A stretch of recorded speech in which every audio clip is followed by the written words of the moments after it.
Hey there, my fellow YouTubians. It's been too long. How's it going? Good to see you.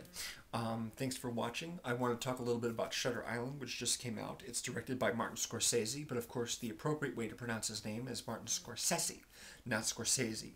And how do I know this? Because Martin Scorsese himself pronounces his name Martin Scorsese. So remember, when you're talking about Martin Scorsese, make sure to pronounce his name as Martin Scorsese. So I want to talk about Shutter Island, which he directed. And it's his fourth film with Leonardo DiCaprio, who plays the lead. He is a marshal, a U.S. Federal marshal who is investigating a missing persons case in a mental hospital on a very ominous-looking island.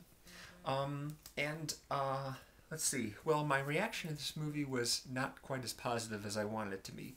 In fact, I was pretty disappointed.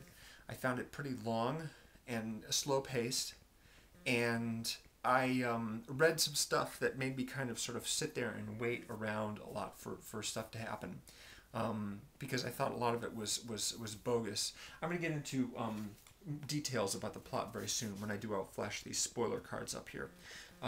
But I will say that I am very interested in seeing it a second time. I think this is a movie that can only really be appreciated on a second viewing, knowing what's going on in the storyline ahead of time.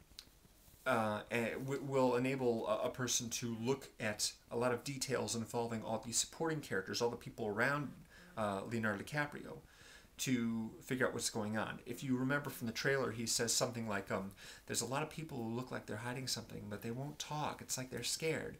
And that's true. A lot of the other characters are hiding something. But he thinks that it's something to do with experimental brain procedures that they're doing in some lab in some corner of the island, but it turns out to be not that at all. And I'm not going to get into what it is, of course, but I will say that it does affect basically the nature of the situation that he believes himself to be in. I wanted to actually ask those of you who haven't seen the movie yet and are planning to comment back to me or send me a message, because I wanted, there was something that I noticed about a scene in the first half of the movie when DiCaprio and his partner Mark Ruffalo are asking questions of some of the patients in the cafeteria. At one point, a woman asks for a glass of water. So Mark Ruffalo gets up, gets her a glass of water, and sets it down in front of her. And then she takes a drink from it. But when she takes a drink, it's her close-up, and she raises her hand up. There's no actual glass in her hand. Now, for a second, it just happens for a moment. It's almost practically, here's the frame right here. You just see like the upper half of her hand, but it looks like she's not actually holding a glass in her hand. If any of you haven't seen it yet or are going to, watch for that and tell me if that's the case, because I thought I was seeing things. I'm like, wait a minute, there's no glass in her hand. What's going on there? I didn't get that. There may be some sort of significance to that, which I'm not aware of, but anyway, I'd appreciate feedback on that if any of you are looking at it, are going to be looking for it. So now I'm going to be, sorry, hang on a second here. What the heck is this?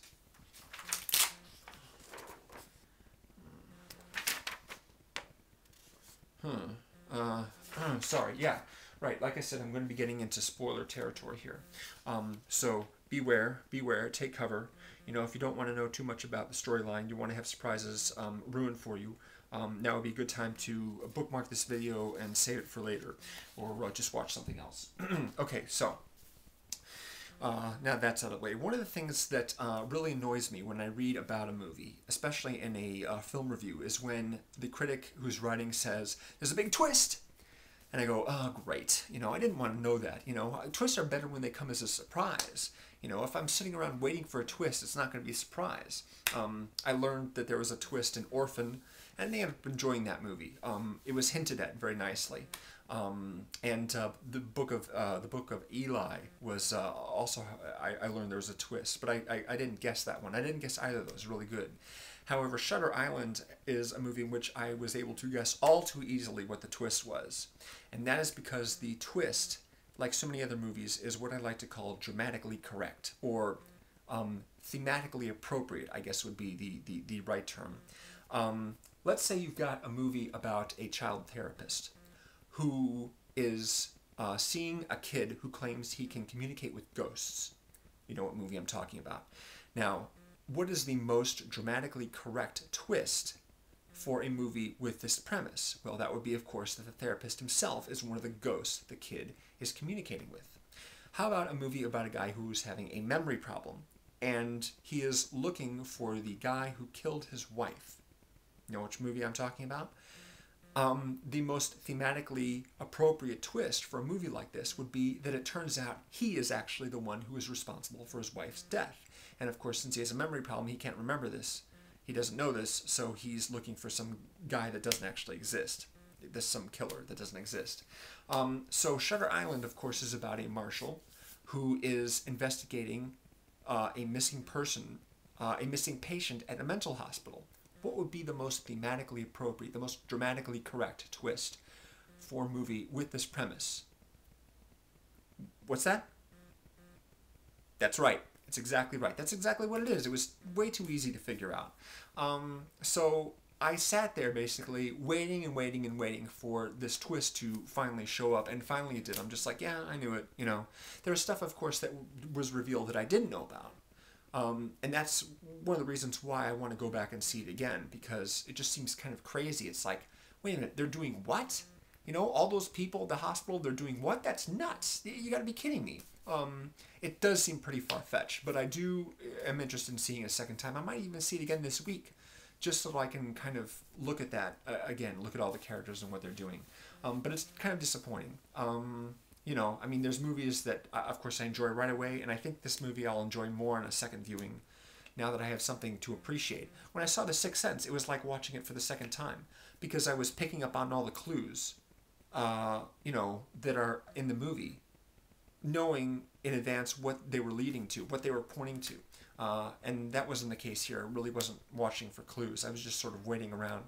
But I'm guessing there are a few clues. I'm just going to have to look more carefully for them. Anyway, so I suppose it's worth checking out. But all in all, I wasn't thrilled about it. But you know, it's Scorsese, so you know it's worth a mention. Anyway, thanks very much for watching, and I will get back to you with more stuff on movies soon. Thank you.